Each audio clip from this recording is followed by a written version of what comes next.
Soalnya kan Pak Oli ini kan garis kerasnya Mbak Puan Maharani. Sekarang udah ke Pak Ganjar, udah legowo. Artinya kita pasti legowo. Ada dua perempuan dengan kebesaran hati memberikan jalan pada seorang Ganjar Pranowo. Dan ini adalah kedua kalinya Ibu Megawati memberikan kesempatan kepada orang lain. Katanya nih, Pak Ganjar ketika akan dicalonkan atau diumumkan untuk menjadi calon presiden dari PD Perjuangan, disuruh menandatangani kontrak. Kalau nanti terpilih jadi presiden, semua menteri itu harus atas izin ketua umum. Dan yang sekarang selalu menjadi headlines adalah cawe-cawe. Ya. Tapi memang ada ikutannya sih demi kepentingan bangsa dan negara. Jadi kalau yang mau 3 periode berkuasa harus belajar dari Pak Oli. Ya. Stand by studio. Silent please. Mau ngapain? Siaran, Mbak. Beda kamar. Ketemu lagi di Kamar Rossi. Kali ini saya memang sudah lama sekali ingin mengundang tokoh yang satu ini. Kenapa? Karena di tengah pencapresan urusan pemilu 2024, tokoh yang satu ini begitu penting untuk kita dengar insight-nya atau pemikirannya, termasuk pengalaman politiknya. Ia adalah Gubernur Sulawesi Utara, tapi sekaligus juga Bendahara Umum PD Perjuangan selama 3 periode dan Ketua DPD PD Perjuangan Sulawesi Utara. Pak Oli Dondo Kambe. Pak Oli, terima kasih udah menerima undanganku. Ya. Akhirnya. Saya sebenarnya berterima kasih karena saya kan jarang Mbak Rossi tampil, tapi karena Mbak Rossi yang undang, saya hadir di tempat ini. Susah sekali minta waktunya Pak Oli ini. Ke Cina, ke Rusia, ngapain Pak Oli? Ya kan gubernur Mbak, kita harus promosikan daerah yang kita pimpin. Nah saat ini kan Cina itu menjadi tempat pelancong yang paling banyak. Setelah pandemi kan kita kurang, jadi harus lakukan lobby pertemuan-pertemuan lagi dalam rangka turis datang. Begitu juga di Rusia. Rusia kan kita lihat banyak sekali turis datang ke Bali. Tentunya saya datang ke sana sekaligus juga saya diundang bicara di dalam pertemuan Forum Ekonomi Eurasia di sana. Sekaligus juga kita ketemu dengan wali kota Moskow untuk membangun patung Soekarno di kota Moskow. Dari beberapa kali kita mau janjian ketemu Pak Oli, ke Cina oke lah, reschedule. Ke Moskow oke lah, reschedule. Yang terakhir saya dapat kabar ternyata Pak Oli membawa Pak Ganjar Pranowo ke Sulawesi Utara. Setelah diumumkan oleh Ketua Umum PD Perjuangan, Ibu Megawati sebagai calon presiden dari PD Perjuangan. Emang undangan Bapak mengundang Pak Ganjar? Ya memang tugas saya. Karena saya banyak perjalanan mempromosikan Sulawesi Utara, pas kesempatan waktu itu hari libur. Pak Ganjar hanya bisa berjalankan hari libur. Jadi saya manfaatkan Pak Ganjar berkunjung ke Sulawesi Utara, memperkenalkan kepada tokoh-tokoh masyarakat di Sulawesi Utara, baik pada imam, dan kita kesempatan itu kita kan ada halal bihalal. Nah halal bihalal yang pemerintah provinsi, pemerintah kota Manado, dan masyarakat. Nah, disitulah saya memperkenalkan Pak Ganjar di tengah-tengah masyarakat Sulawesi Utara agar supaya mereka tidak kaget, Mbak, siapa calon pemimpin ke depan. Oh, soalnya kan Pak Oli ini kan garis kerasnya Mbak Puan Maharani. Sekarang udah ke Pak Ganjar, udah legowo. Ya, artinya kita pasti legowo karena kan sudah diberikan mandat oleh Ibu Ketua Umum untuk Pak Ganjar ditugaskan kembali menjadi lebih tinggi. Kalau dulu jadi gubernur, sekarang jadi calon presiden.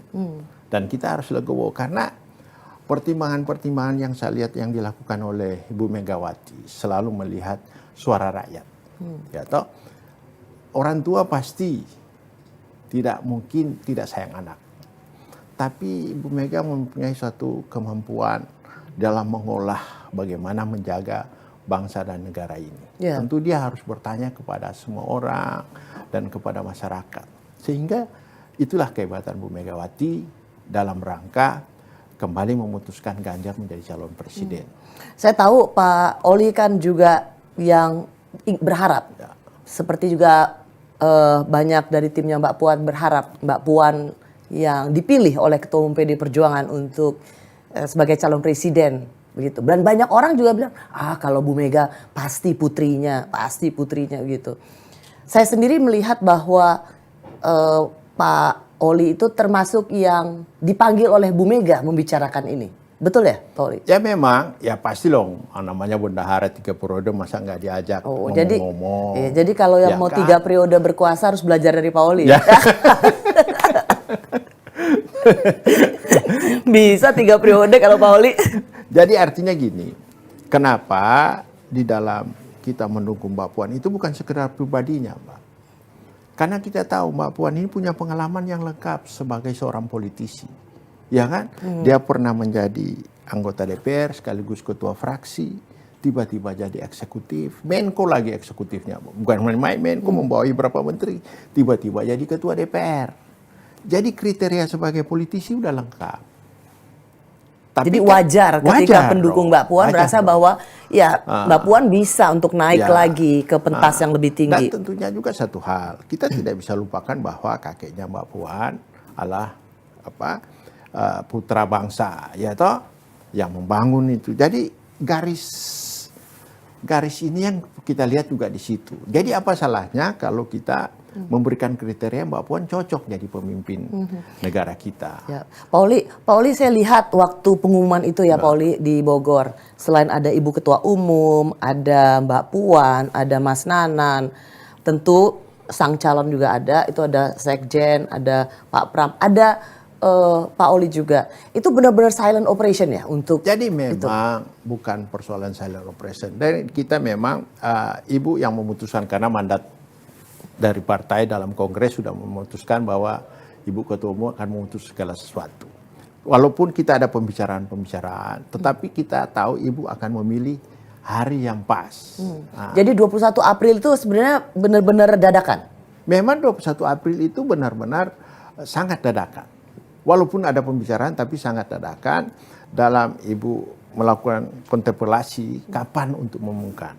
Nah, saya rasa Ibu memilih itu tanggal 21 April itu bagaimana memperlihatkan bahwa perempuan itu menjadi salah satu contoh. Kan di mana-mana orang bilang surga itu ada di belakang kaki Ibu, bukan di mana-mana, ya kan? Nah tentunya Ibu memilih hari itu dalam rangka memperlihatkan bahwa perempuan itu dari zaman dulu sudah bisa jadi pemimpin, pendobrak segala sesuatu yang menjadi hal-hal hambatan-hambatan bagi kita. Siapa pada zaman itu bisa mendobrak itu? Cuma era Kartini, dari gelap terbitnya terang. Nah inilah Ibu pilih hari perempuan itu. Karena memang dua perempuan ini sangat-sangat, bagi pribadi saya, sangat-sangat memang mempunyai kemampuan yang sangat hebat. Karena pertama, Bu Mega melihat hal ini sampai memilih Ganjar sebagai calon presiden. Mbak Puan dengan legowo menerima Ganjar sebagai calon presiden, walaupun garis orang bisa melihat kemana-mana bahwa gak mungkin Bu Mega memilih di luar Mbak Puan. Yeah. Tapi pada saat diumumkan, begitu besar hati Mbak Puan menerima. Saya dengan Mbak Puan habis pengumuman acara, saya bareng Mbak Puan pulang ke Jakarta. Terus Mbak Puan lakukan buka puasa dengan keluarga, malam lagi kita ketemu, ngobrol ketawa-ketawa. Jadi saya melihat bahwa Mbak Puan itu mempunyai kepribadian yang betul-betul berhati besar ya. Berhati besar. Di hari Kartini, hari peringatan untuk emansipasi perempuan, di hari itu ada 2 perempuan dengan kebesaran hati memberikan jalan pada seorang Ganjar Pranowo. Dan ini adalah kedua kalinya Ibu Megawati memberikan kesempatan kepada orang lain. 2014 waktu itu kan nama Bu Mega masih diusung-usung, masih didorong-dorong untuk maju lagi. Bu Mega memilih memberikan pada Pak Jokowi. 2024 Bu Mega sebenarnya bisa saja dengan hak mandatori yang diberikan sebagai seorang ketua umum PD Perjuangan memberikan pada putrinya, tapi juga diberikan pada orang lain. Buat Pak Oli ini luar biasa ya, menggambarkan saya seorang katakan ketua tadi, umum dua yang tokoh perempuan ini memang sangat luar biasa. Satu tidak serta-merta melihat keluarganya, yang satu begitu lapang hatinya menerima. Nah, ya, saya lihat Mbak Puan sudah turun mensosialisasikan bahwa kita harus tekad bersama untuk membawa bangsa ini dengan Pak Ganjar Pranowo. Kalau orang lain saya rasa ogah-ogahan.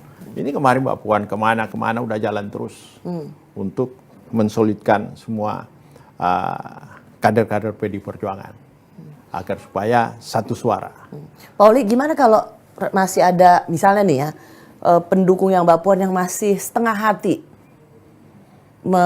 membantu melancarkan jalan Pak Ganjar Pranowo? Di mana-mana pasti itu ada. Pendukung fanatikan itu pasti ada. Tapi dengannya besar hati Mbak Puan, mereka melihat dia turun dan kemana-mana membawa Pak Ganjar Pranowo, pasti semua legowo ngikut. Pasti ikut pemimpinnya dong. Kalau pemimpinnya udah legowo, masa para loyalisnya masih ke kiri ke kanan, kan nggak mungkin. Itu pasti lur. Makanya kita lihat pertemuan kemarin di Manado. Di Manado itu awal-awal semua Mbak Puan. Ya kan? Orang waktu survei paling tinggi calon presiden PD Perjuangan Mbak Puan. Dan itu saya jelaskan ke Pak Ganjar, Mas, ini mohon maaf, di sini semuanya kan Mbak Puan. Ya saya tahu. Tapi kalau Mas datang karena kita solid, saya sudah izin Mbak Puan, pasti kita disambut. Disambut ramai, dia lari pagi, acara pertemuan seluruh kader, anak ranting segala macam. Begitu ramai, semua solid bergerak. Karena semua melihat apa perintah Ketua Umum dan begitu legowonya Mbak Puan di dalam mendukung Pak Ganjar. Ya. Jadi kalau karena bagaimanapun juga ini tidak saja untuk kepentingan PDI Perjuangan, tapi seperti Bu Mega bilang ini penugasan untuk Indonesia. Jadi kalau Mbak Puan aja udah bisa legowo, Pak Oli sebagai loyalis yang lain juga harusnya jangan setengah hati ya. Oh, memang kita harus full speed ibarat katanya. Kalau kayak Formula 1 memang full speed ini harus ditancapkan. Memang penugasan-penugasan seorang kader di partai itu dalam PDI Perjuangan itu jelas dalam anggaran dasar anggaran rumah tangga kita. Semua kan pasti partai punya anggaran dasar anggaran rumah tangga. Tugas para anggota partai bagaimana ditugaskan untuk melakukan mensosialisasikan ideologi partai dan kepentingan masyarakat. Itu kan penugasan. Jadi saya kira penugasan-penugasan itu sama saya di mana-mana. Saya jadi gubernur juga ditugaskan bagaimana mensejahterakan rakyat Sulawesi Utara.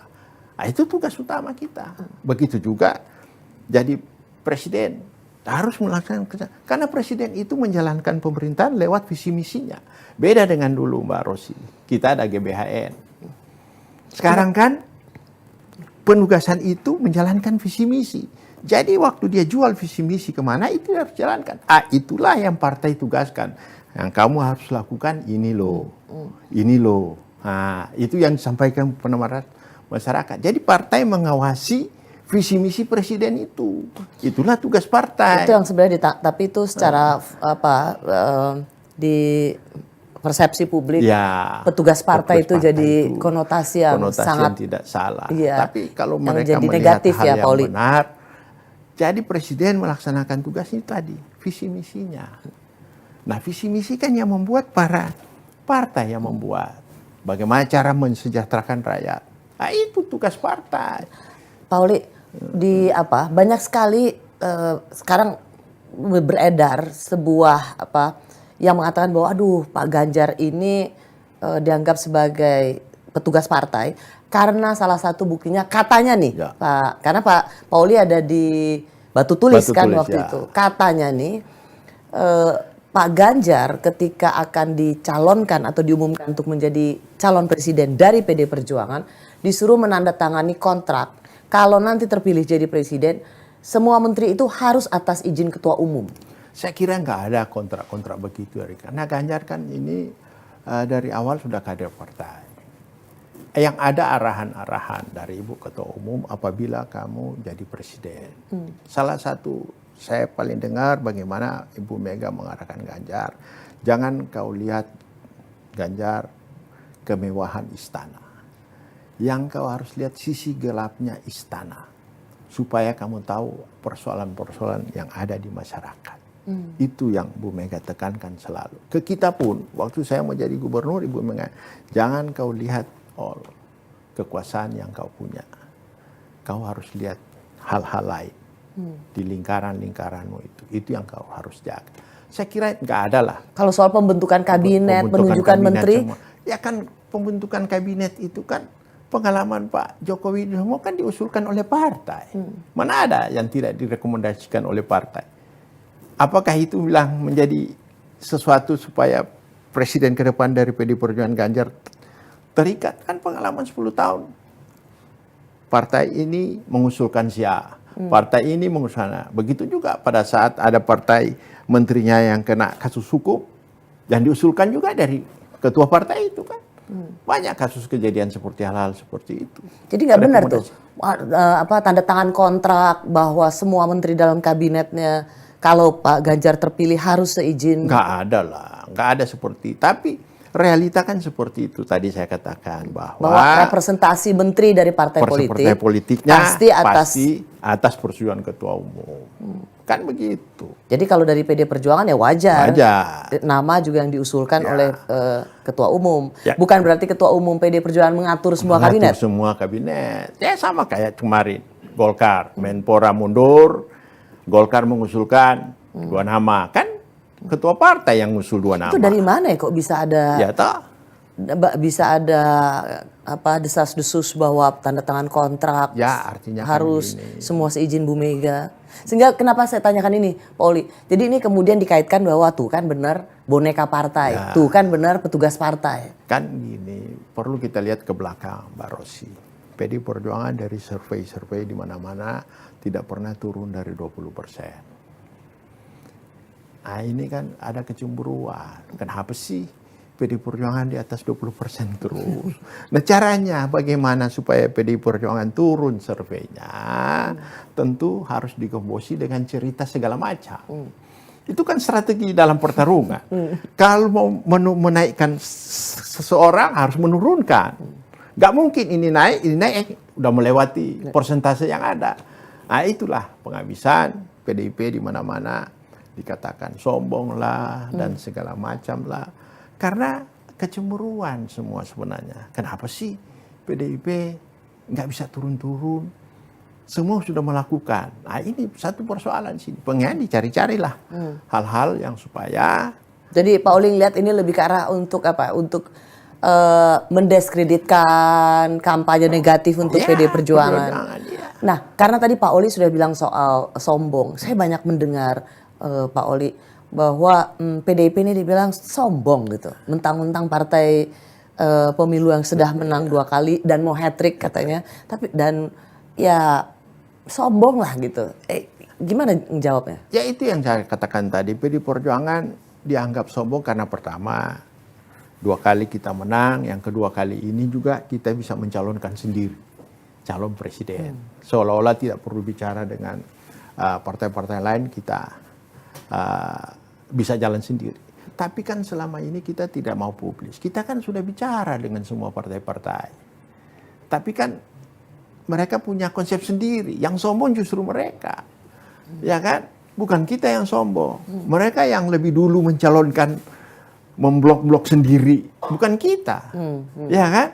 Lebih duluan mengumumkan koalisi. Mengumumkan koalisinya semua tidak mau bicara sama kita, seolah-olah kita dianggap tidak mau berbicara. Padahal kan kita berbicara, makanya kemarin Hanura datang, P3 datang, ada beberapa partai lagi akan menyusul dengan kita. Jadi bukan sombong, ada keterbukaan dulu dari diri kita supaya tidak katakan bahwa PD Perjuangan itu sombong. Cuma ya itu tadi, konotasinya itu tadi Mbak Rosi.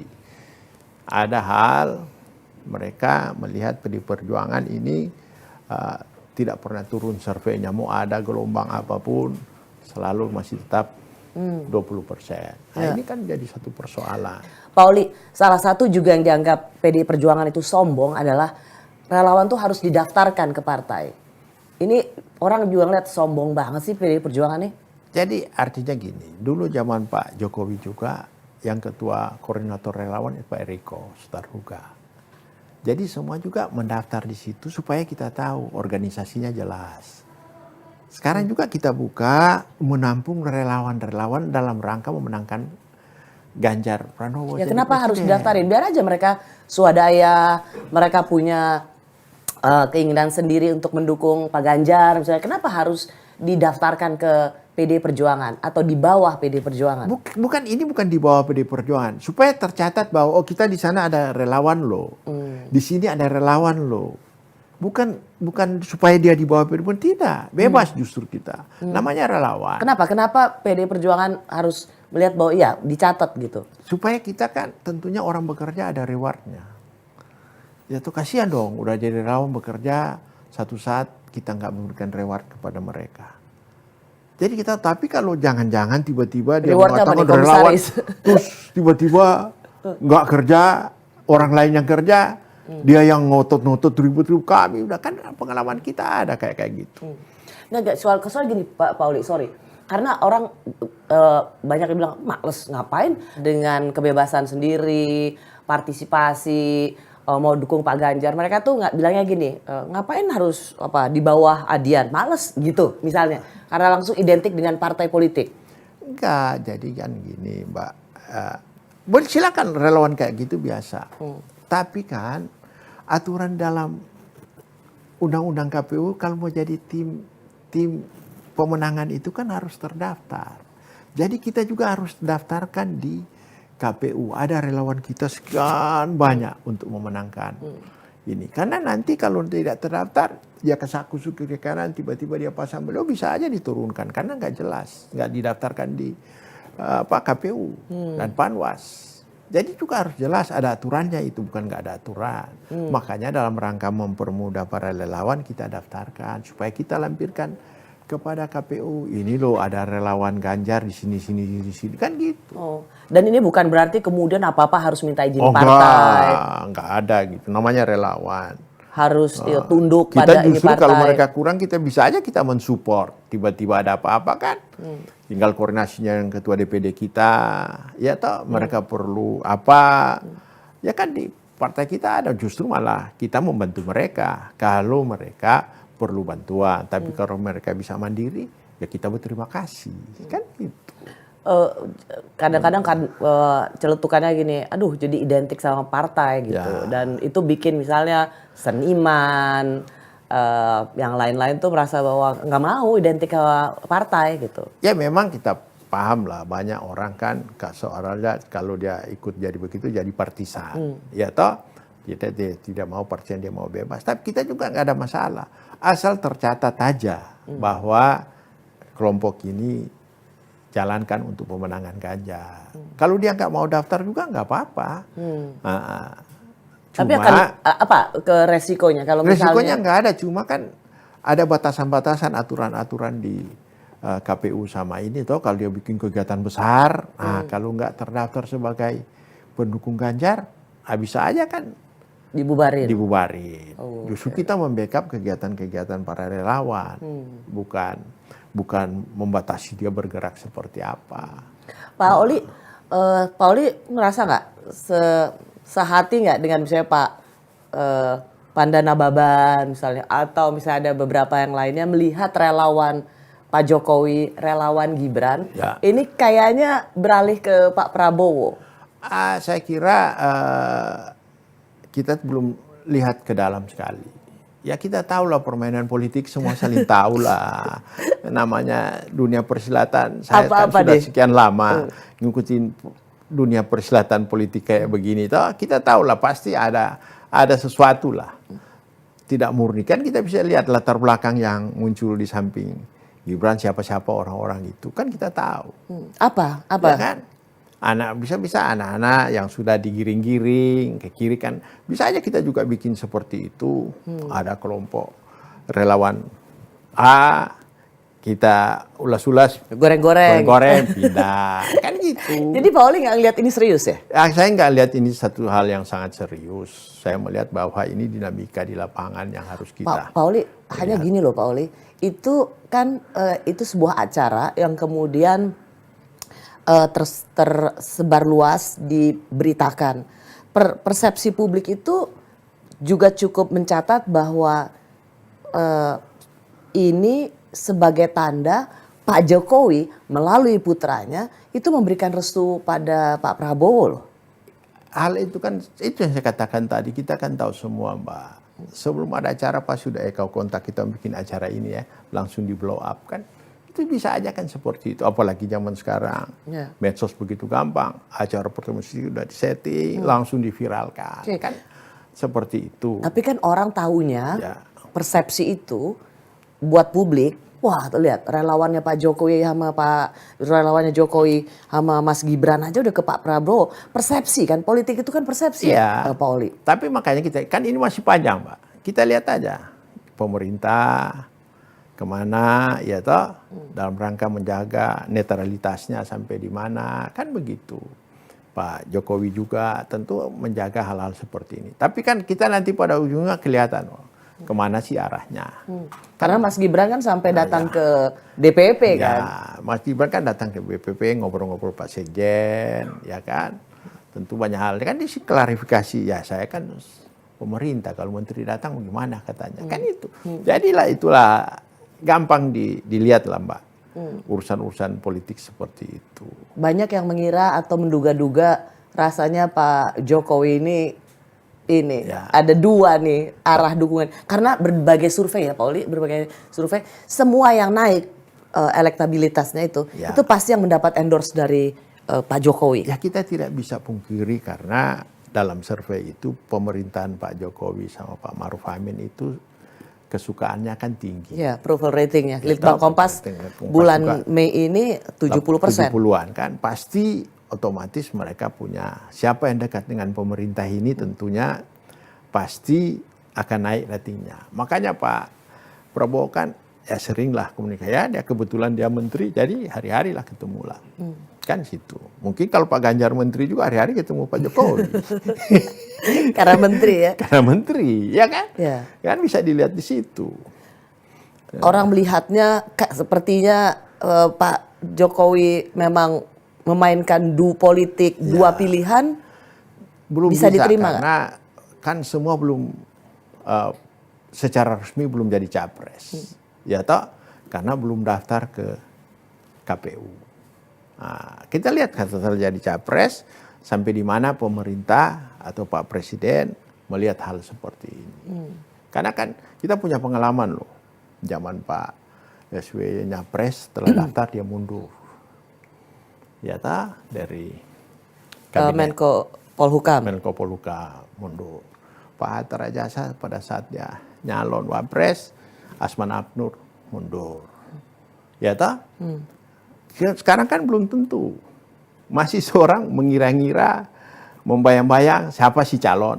Nah, kita lihat nanti pada hari H, pada saat pendaftaran itu bisa lihat sejauh mana hal-hal seperti ini.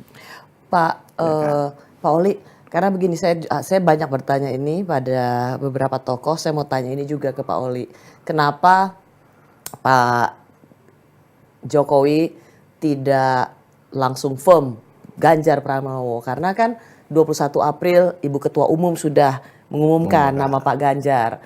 Dan tapi kemudian kan ada musra, ada 3 nama di situ. Ada nama Pak Ganjar, ada nama Pak Prabowo, ada nama Pak Erlangga. Kenapa nggak langsung aja diumumkan bahwa Pak Ganjar Pranowo gitu? Apalagi Pak Jokowi kan partai PD Perjuangan sudah memiliki calon sendiri. Tapi kan jelas bahasa tubuh kan jelas.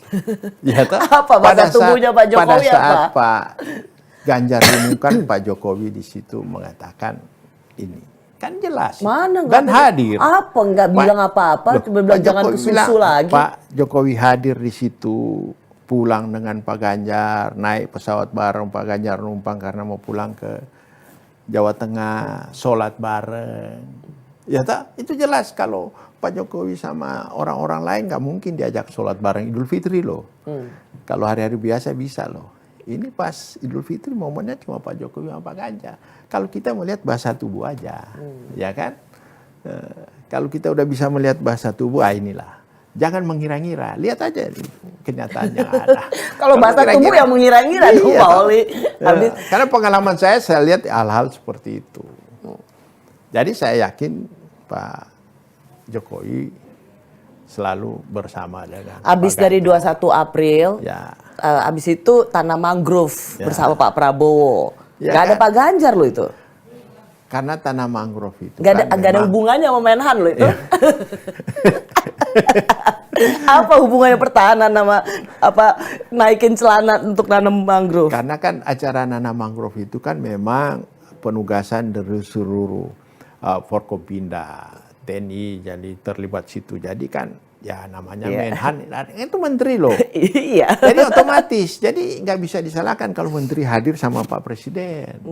Karena menteri jangan mengira-ngira secara langsung ini gitu loh. Pokoknya ada aja lah jawabannya. Ada aja Itu yang saya bilang tadi. Kalau Pak Ganjar menteri, ya mungkin kegiatan apa aja ada di sampingnya pasti. Itu. Cuma karena gubernur kan gak enak. Masa Pak Presiden di sana ada gubernur. Orang bertanya apa kapasitas gubernur Iya. jalan sama Pak Presiden. Ya toh. Kan gitu. Tapi hari-hari khusus yang dilihat gitu. Ya kan? Kalau nanam mangrove bisa tiap saat kita buat. Tapi kali Idul Fitri cuma sekali loh sholat bareng. Pak Oli sendiri sebagai bendara umum 3 periode PDI Perjuangan ini berharap nggak sih Pak Jokowi nanti benar-benar secara verbatim benar-benar mengatakan bahwa saya mendukung Ganjar Pranowo, jadi pilihlah Ganjar Pranowo, atau iya Pak Jokowi tetap dalam bahasa tubuh yang silahkan diartikan sendiri? Saya artinya Pak Jokowi kan dari gubernur, saya udah lihat bahasa tubuh Pak Jokowi.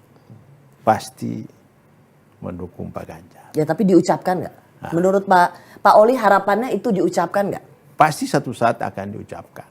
Nanti aja lihat tindakan-tindakan Pak Jokowi seperti apa. Ya kan? Tidak mungkin kan rahasia pemenangan kita publis terus Mbak Rosi. Masa saya harus cerita hal-hal yang kita bicarakan di belakang? Bukan rahasia pemenangan dong. Orang di belakang panggung ini sebenarnya. Kita kan nggak boleh ceritakan segala sesuatu kepada publik bagaimana kita memenangkan siapa. Kan kita lihat aja nanti supaya strategi. Kan kita lawan ini para strategi-strategi ini. Pak Oli, seberapa penting posisi wakil presiden, Pak? Wakil presiden itu penting. Calon wakil presiden kali ini. Wakil presiden itu penting karena ini kan semua Elektabilitasnya seimbang. elektabilitasnya seimbang. Nggak ada yang menonjol. Nggak ada yang menonjol. Jadi wakil presiden itu tentu harus kita pilih betul-betul membawa dukungan, ya kan? Membawa dukungan bagi kita. Benar nggak sih Pak Oli PDIP mengincar tokoh NU? Ya, kalau bicara tokoh NU, PDIP dalam sejarah selalu berpasangan dengan NU. Ya tak, zaman Bu Mega dengan Pak Hasyim Muzadi. Ya tak, Pak Jokowi dengan Pak JK. Pak JK kan tokoh NU. Ya kan? Periode kedua Pak Jokowi, Pak Kiai. NU juga. Jadi kalau bicara PDIP dengan NU itu bukan satu hal yang baru. Ada nama imam besar. Ada imam besar Masjid Istiqlal. Ada Pak Mahfud. Itu bukan hal-hal yang baru. Karena memang ya pengalaman itu. Karena kita mau bersama-sama terus. Kan begitu. Oh, nama Pak Mahfud aja juga masuk dibicarakan? Pak Mahfud ya semua orang bicarakan juga. Yang namanya tokoh-tokoh NU kan pasti dibicarakan. Siapa-siapa.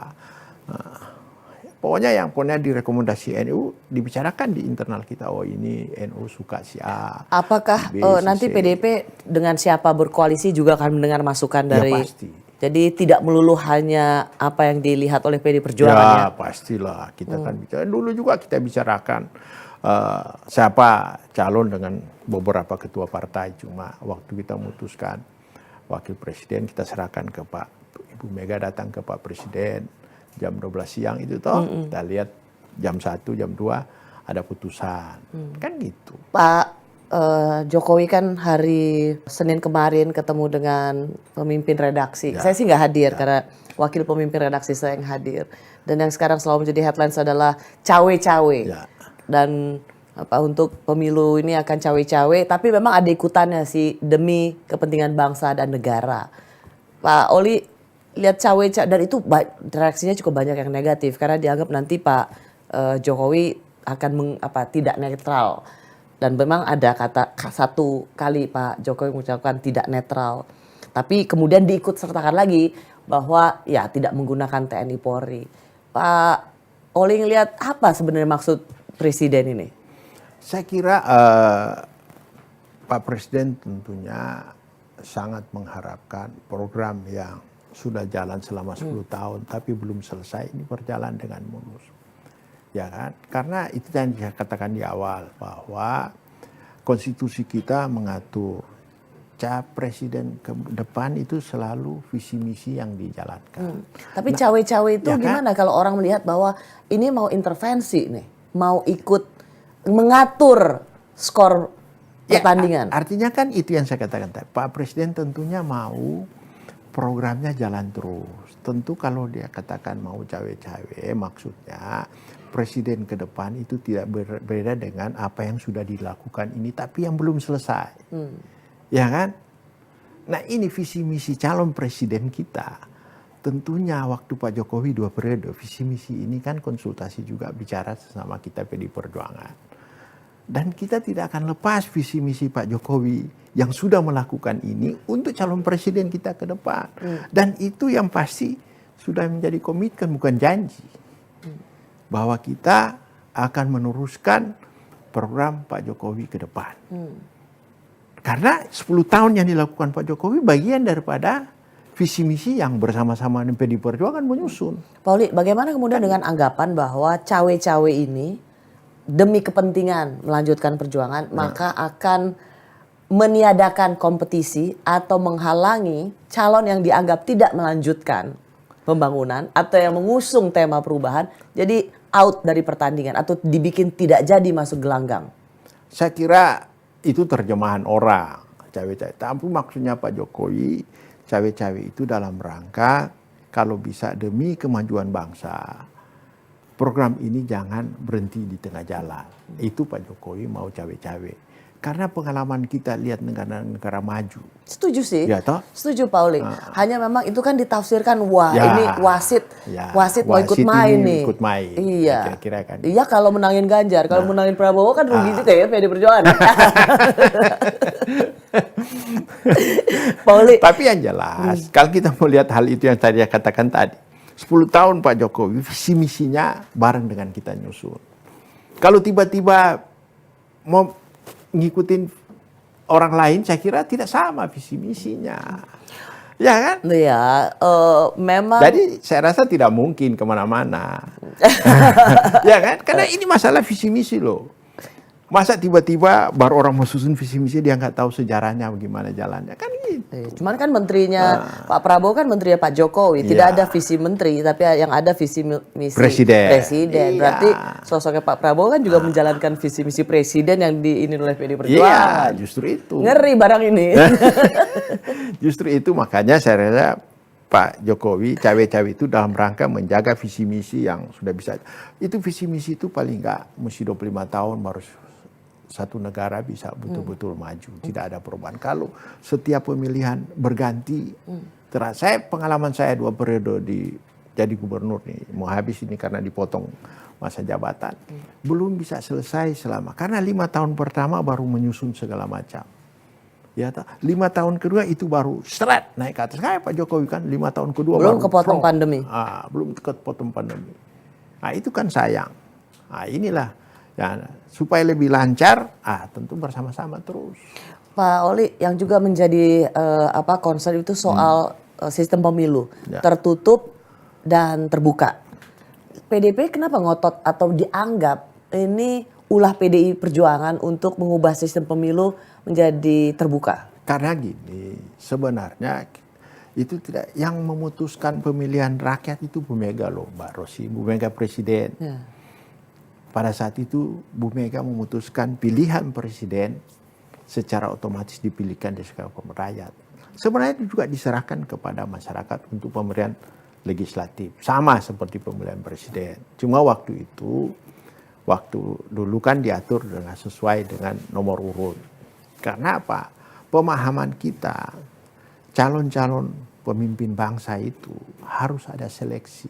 Jangan tiba-tiba ujuk-ujuk, tiba-tiba dia jadi ini. Karena dia punya uang lah, dia punya segala macam. Ini yang merusak tatanan politik kita. Itu yang kita usulkan kepada pemerintah yang sekarang. Karena kita melihat pengalaman Untuk memilih anggota DPR. Anggota DPR. Ya. Ya toh? Pemilihan anggota DPR sepanjang masa ini terjadi hal-hal seperti itu. Kadang-kadang jeruk makan jeruk. Kadang-kadang sengketa partai antara calon ini, oh dia rebut suara saya begini bla bla.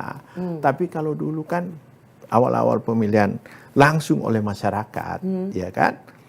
Tergantung calon yang sudah disusun oleh partai, kaderisasi yang sudah disusun betul-betul dia pekerja dan orangnya bagus-bagus. Cuman ini dianggap hegemoni partai politik Ya. dan tidak mengembalikan bahwa rakyat ingin memilih siapa yang mewakili daerahnya gitu loh, Pauli. Tapi kan itulah kembali partai politik harus dewasa. Kalau PDIP kan sudah sangat dewasa. Partai kita sudah ada ISO loh, Mbak. Ya, Pauli, sorry, kalau misalnya jadi PDIP itu melihat bahwa sistem proporsional tertutup itu jauh lebih baik, Ya. supaya biar partai yang memutuskan nomor urutnya, gitu, supaya jangan karena uang atau kalau meminjam istilah Pak Yusril hanya karena viral atau keterkenalan tanpa melihat kapasitas dia jadi terpilih, gitu kan.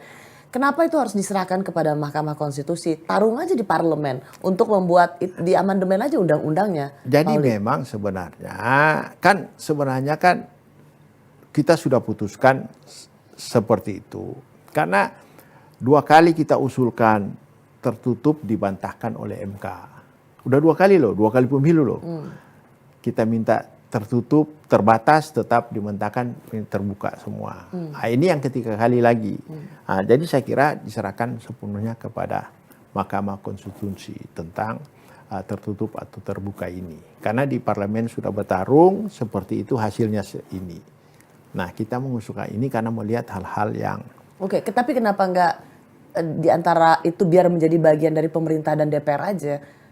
Nggak cukup kuat ini Enggak, ya? bukan. Sebenarnya kan sudah putus. Undang-undang pemilu kan sudah Iya, selesai. betul, ya. Tapi kan karena ada gugatan dari orang menyangkut terbuka dan tertutup ini, ya kita merespon. Karena kita menganggap, karena waktu dalam pembahasan juga kita merespon hal tertutup ini. Oh, PDIP memang lebih karena merasa tertutup jauh lebih baik. lebih baik. Karena kita kaderisasinya jelas, Mbak. Yang untuk calon anggota DPR kita ada fit and proper test, ada psikotes. Jadi terus kaderisasi poin-poinnya jelas. Yang mau jadi anggota DPR misalnya nomor 1 harus si A, walaupun dia nggak punya uang, karena dia betul-betul kader yang sudah teruji, sudah ikut sekolah partai dan segala macam. Ya, cuman itu kan mengembalikan yang banyak pengamat bilang itu partai itu jadi mengatur semuanya dan hegemoni itu ada di tangan partai politik. Cuma memang ada positifnya, ada negatifnya. Kalau pengurus partainya nggak jelas, pasti yang keluar calonnya negatif semua. Ya tak? Tapi kalau partainya diatur dengan baik, pasti yang keluar calon-calon anggota DPR itu betul-betul orang yang punya qualified.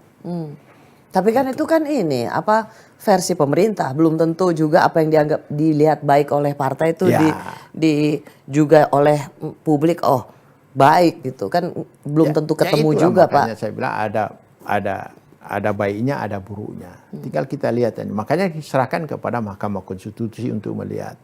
Pimpinan Mahkamah Konstitusi ini kan memang dipilih orang-orang yang qualified. Jadi tinggal mereka lah berdiskusi mana yang paling masyarakat suka. Pak Jokowi hatinya kemana, Pak? Untuk proporsional terbuka sama tertutup ini? Saya belum pernah ngobrol sama Pak Jokowi untuk hal ini. Ya kan? Karena saya kan jarang ketemu juga sama Pak Jokowi. Paling ada kunjungan ke daerah baru bisa. Karena cawe-cawe ini juga dikait-kaitkan tuh. Ini nanti juga pasti mau menangnya di proporsional tertutup gitu. Dikaitkan bahwa ini juga Pak Jokowi akan ikut campur soal sistem pemilu yang terbuka tertutup. Saya kira Pak Jokowi nggak sampai seperti itulah mencampurin. Mahkamah Konstitusi kan sangat independen dalam memutuskan ini.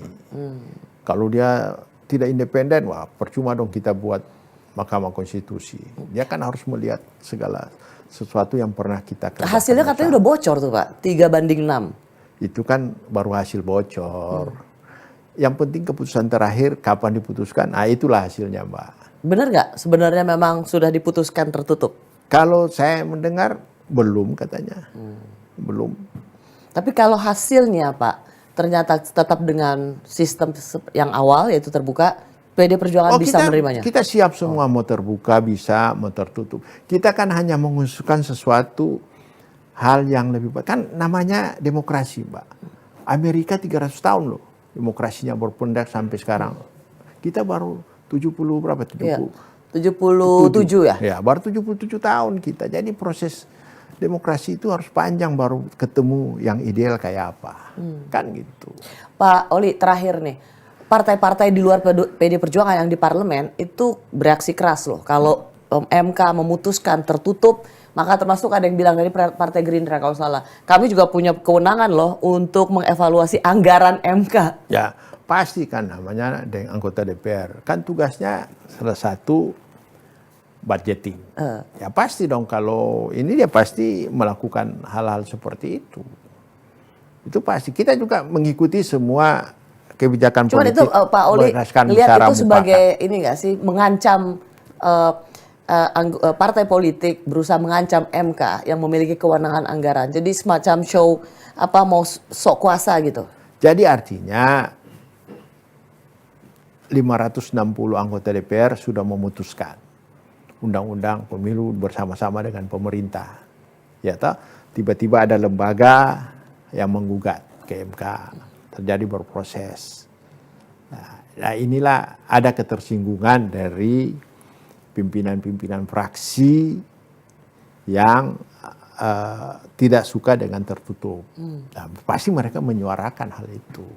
Kalau kita mau terbuka tertutup, saya kira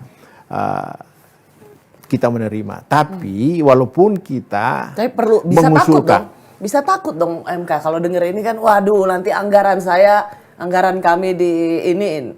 Ya, kira-kira jitu talk chair nggak ini ancaman artinya kan parlemen? Namanya politik harus komunikasi Mbak.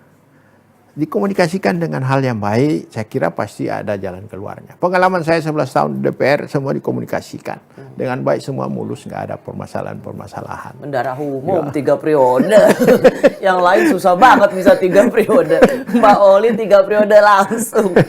Pak Oli, terima kasih ya. Saya tahu baru benar-benar landing tapi menyempatkan di Rossi. Saya sangat menghargainya untuk ngobrol seperti ini. Saya juga terima kasih karena bisa bersama-sama Mbak Rossi.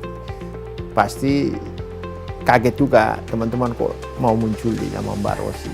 Jadi terima kasih sekali karena bisa muncul di Kabar Rossi. Kabar Rossi. Thank you Pak Oli. Terima kasih. Kita ketemu lagi di episode selanjutnya.